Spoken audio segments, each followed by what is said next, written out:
Okay, welcome to Nigerian Real Podcast. My guest today is Muyiwa Oladipo. He's the Commissioner for Culture and Tourism, Ogun State, Nigeria. Muyiwa, welcome to Nigerian Podcast. Thank you. Morning. Um, tell us your role as the Commissioner for Culture and Tourism in Ogun State. Yeah, we thank God for His mercies. My role principally is to coordinate the culture and tourism of that ministry. And culture. You know what culture is all about. Culture has to do with our people's tenets and tradition. While tourism, as the saying goes, has to do with relaxation, and the two are relatively interwoven: culture and tourism. So I'm to superintend the ministry, bring them together, and particularly at this time in the country, Nigeria particularly, and Africa generally, our culture is going down the drain. It's going into extinction. Why do you Culture think? is a very Why do you think that is the case? and no thanks to civilization. Yes, because I'm sure you, as you are now, I'm sure when you woke up this morning, you greeted your children in English rather than say Karo or whatever. So that's one of the ways you are encouraging the extinction of our culture and language. If it is a Karo sa, a Karo mother, your child will say to you, you're still trying to preserve it. So ours is to reinvigorate, rejuvenate, reenact this culture that is going down the drain. And culture is a very wide thing. Like our language, our food, our dressing, our tradition, all sorts. So by and large, well, because we have so many things coming up now. You wear suits, you forget about agbada. You eat coleslaw, you forget about kokore and biripo, right? You speak English, you forget about Yoruba language and all that. So we have to encourage all this. You and I, it's not a duty of the Ministry of Culture and Tourism alone.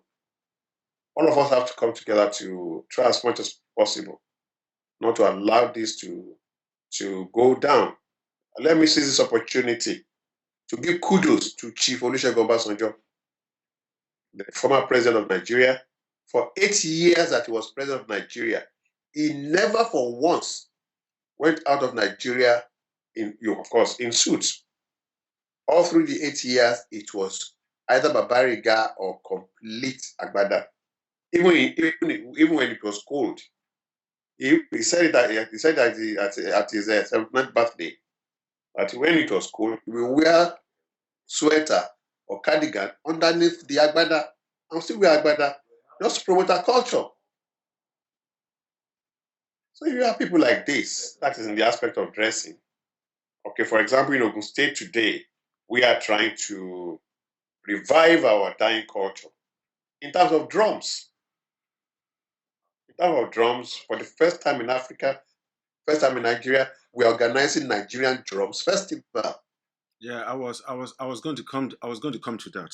Before we come to that, let's talk a little bit about your state. How's your state different from other states? For instance, there are many viewers that are not Nigerians and viewers from Africa. How would you describe Ogun State in Nigeria? Ogun State, Ogun State of Nigeria is one of the southwest states, a state that is unique in every sense of its word. That is a state where civilization practically started in Nigeria. It's a state where we've had so many good things. That's the state where that's the only state in Nigeria that has produced presidents in all ramifications. Any way you can think of. It is a state that today it's in the 22nd it is the 22nd century. It will move forward in terms of infrastructural development.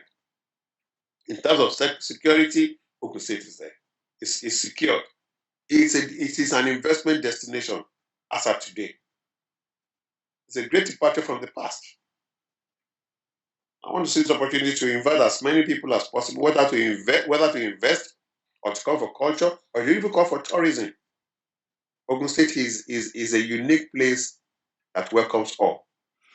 Okay. Nigeria is known worldwide as an oil producing nation.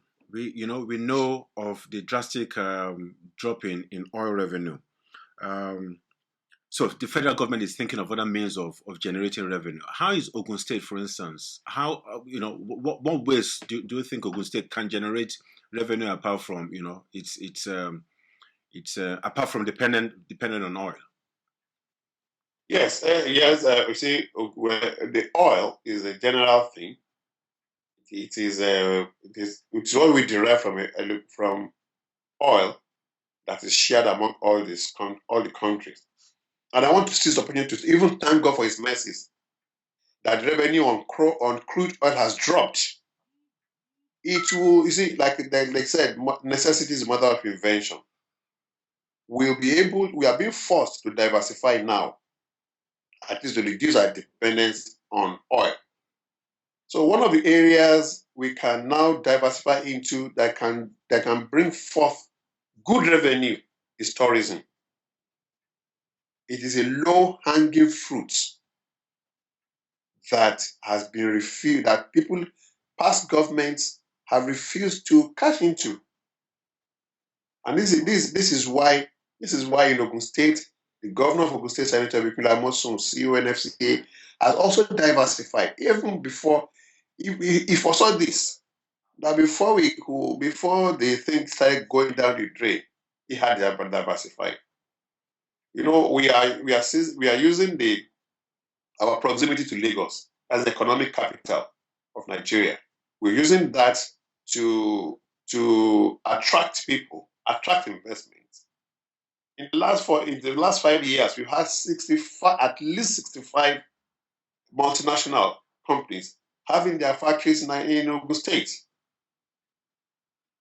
And of course, our proximity to Lagos has also helped us in increasing our revenue base.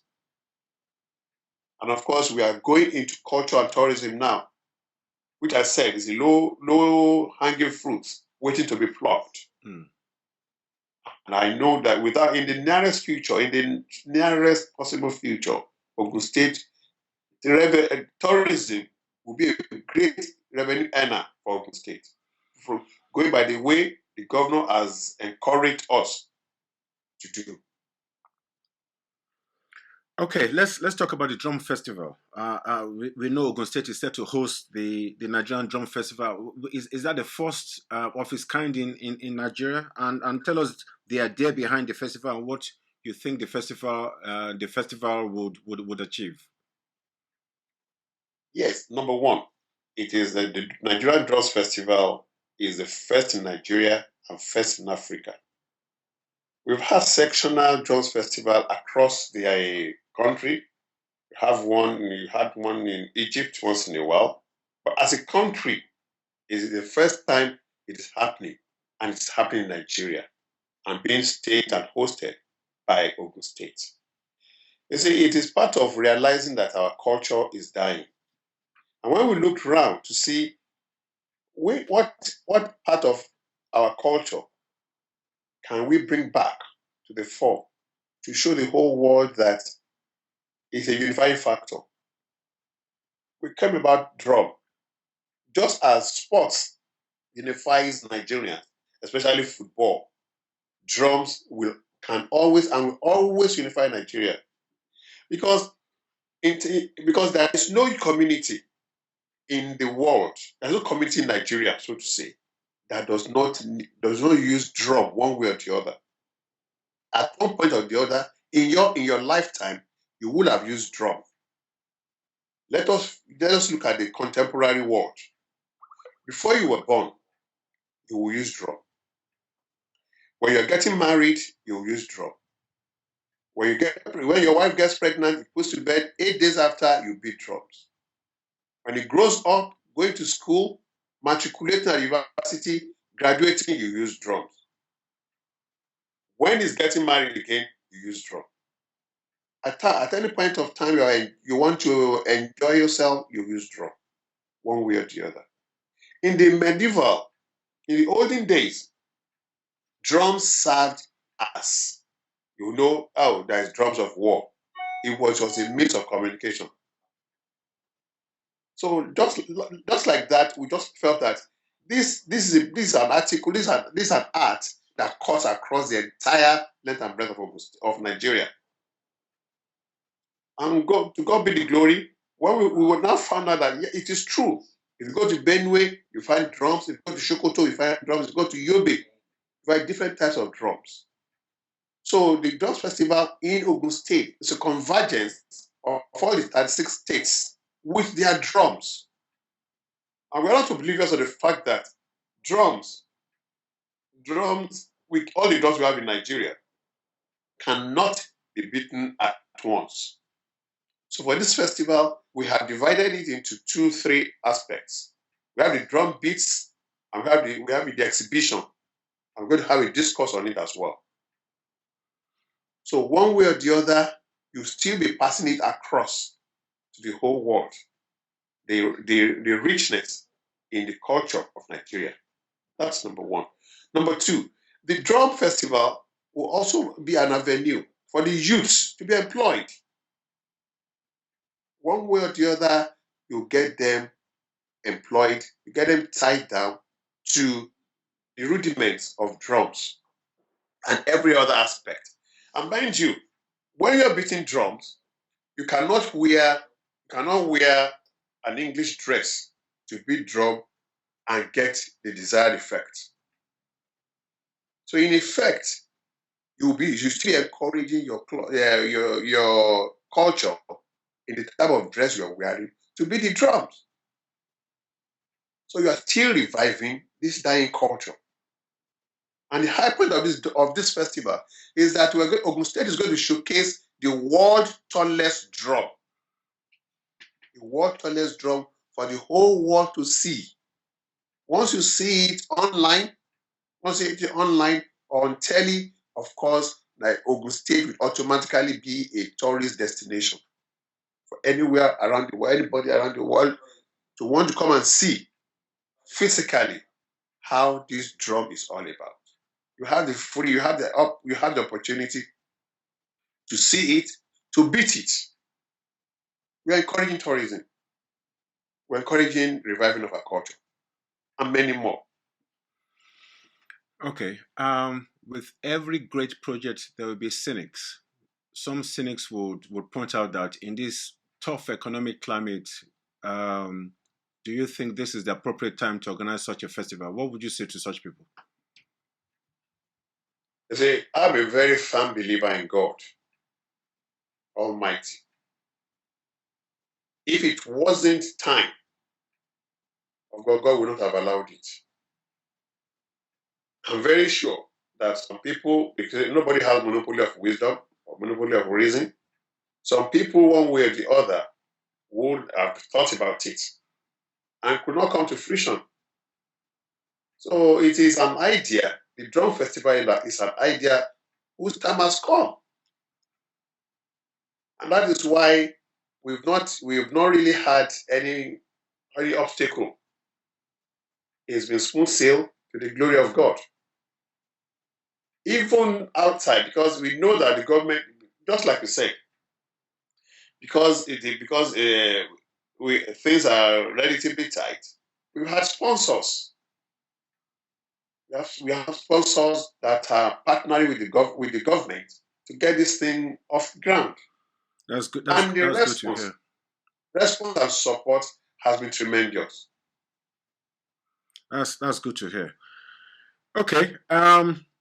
Well, this podcast is all about Nigerian podcast is all about the attitude and mindset of listeners, of my guests as well.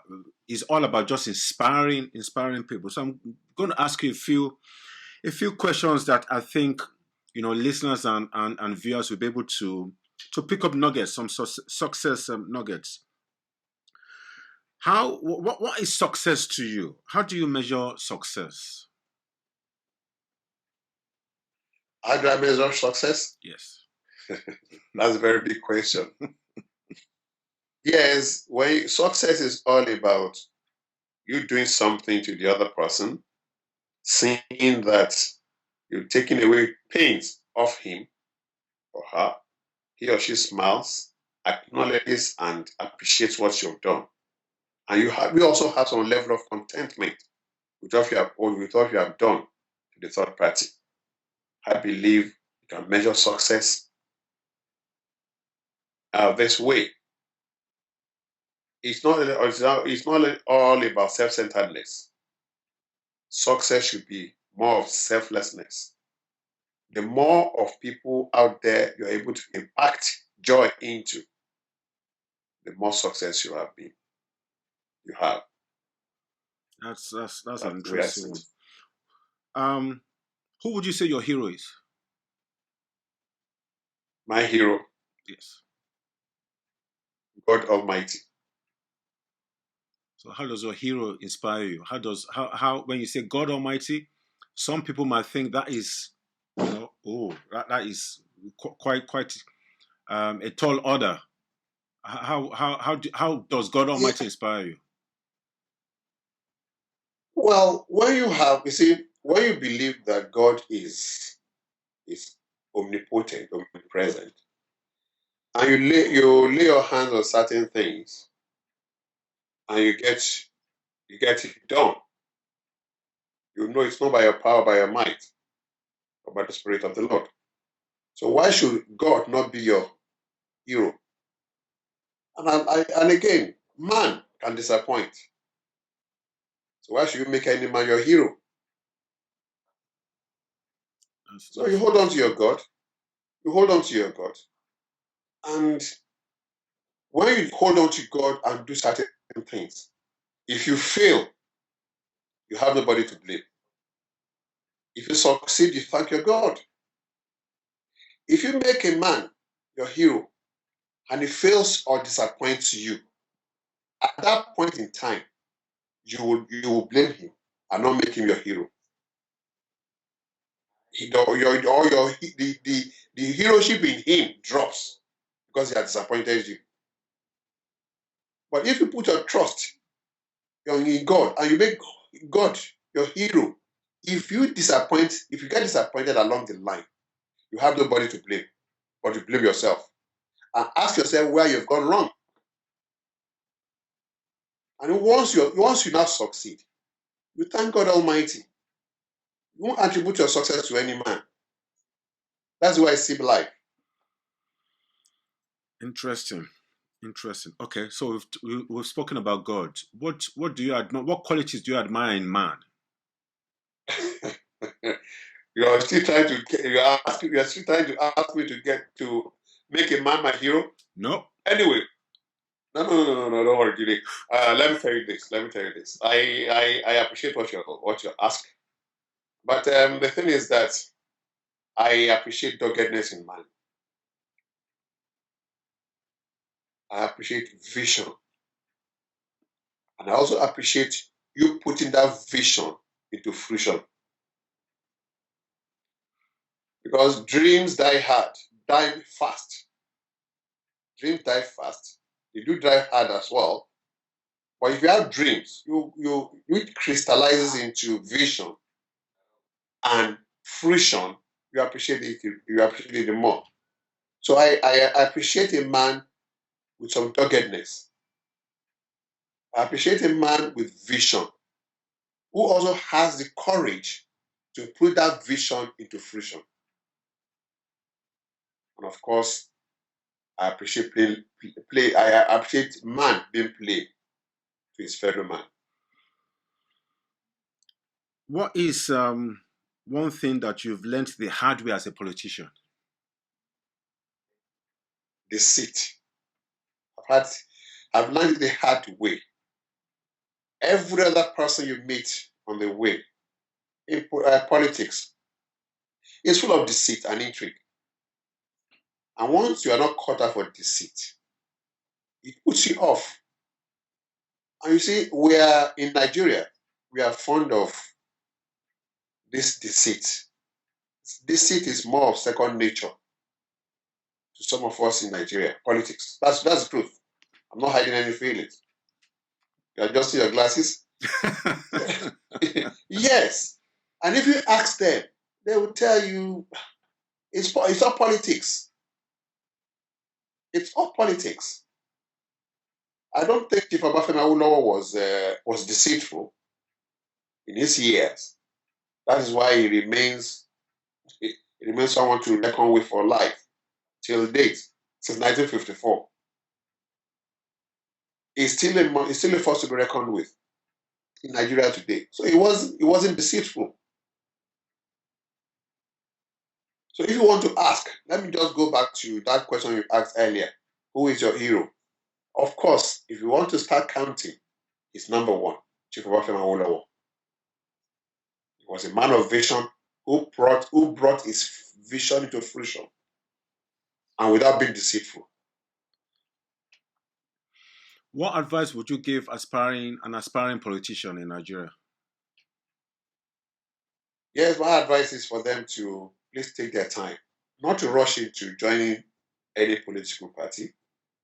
They should watch and really have the interest at heart before venturing into politics. Politics is not about making money 24/7. Politics is about service to the people. They should not go into politics with the mind of making money. They should go into politics with the mind of doing something, leaving a legacy behind whenever they choose to leave the scene. My next question will be, what would you like your legacy to be? Mine, Yes. yes. My legacy is already, that man, my legacy should be the man left some solid footprints that any aspiring politician can take after. Interesting. We're getting to the end. Just a couple more questions. What's the best advice, professionally or personally, you've ever been given? Professionally or personally,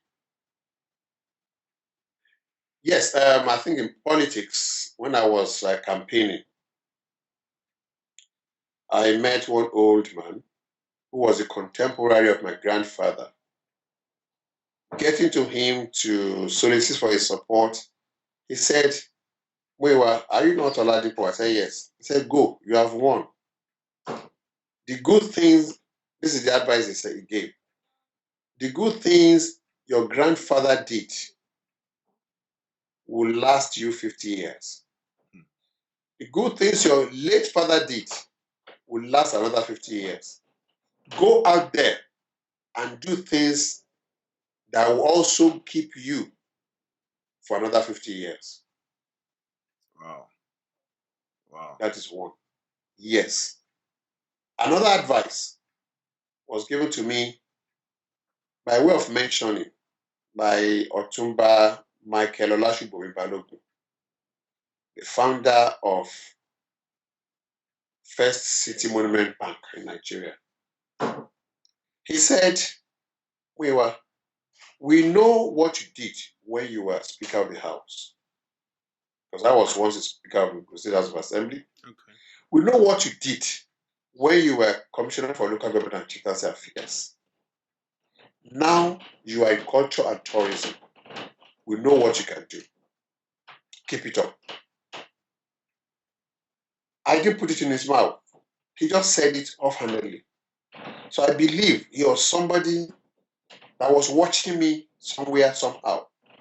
And I must have impacted positively on him. So that advice still stuck to my brain, to my being, till tomorrow. So I'm being guided not to disappoint people like him and people like you too. Finally, I always ask my guests this question. Think back. If you pick up a phone, if you pick up your phone and you dial the 20-year-old Muyiwa Oladipo, what would you advise him? Yes, I will say that because 20 years old, 20-year-old Muyiwa Oladipo was in the university, and I remember very well. What we want to be? I was in the University of Lagos there, Unilag. Yes, what we want to be? What do you plan being years to come, years ahead? I will just say, Muyiwa, remember what you are some when you were in your 20s. Remember, know where you are today. Relate that vision of your 20s to what you are today. Have you really gotten there? If you've not, strive harder to get there. I even surpass your vision when you were 20. Muyiwa Oladipo, thank you so much for coming on to Nigerian Radio Podcast. Really, really appreciate your time. And I'm sure that I'm going to hear your name for many, many years to come. Keep up the good work. I know it's